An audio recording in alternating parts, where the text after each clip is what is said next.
Hoy leemos Ronquidos.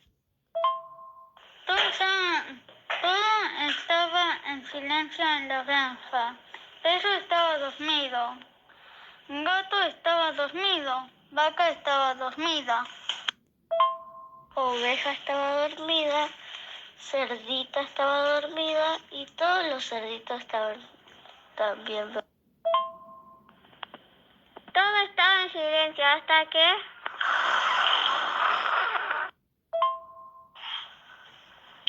Y gato se despertó, vaca se despertó, oveja se despertó, cerdito despertó y todos los cerditos también.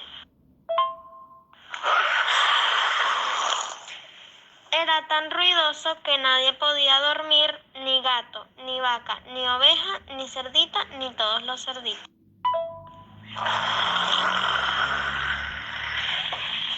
¿Qué hacemos para que el perro deje de roncar?, dijo Gato. Ya sé, dijo Cerdita. Y Cerdita se acercó a Perro y jeje, gritó en la oreja de Perro. Todos los cerditos también gritaron jeje.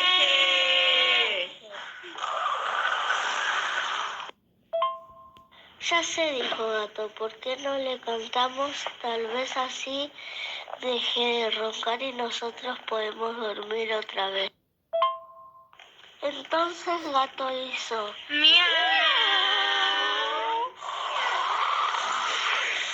Y Vaca hizo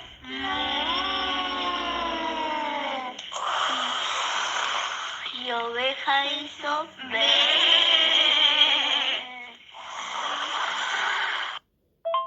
Cerdita hizo y todos los cerditos hicieron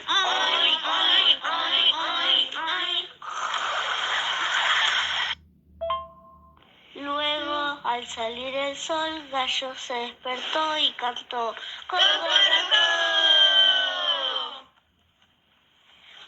Y Perro se despertó sobresaltado.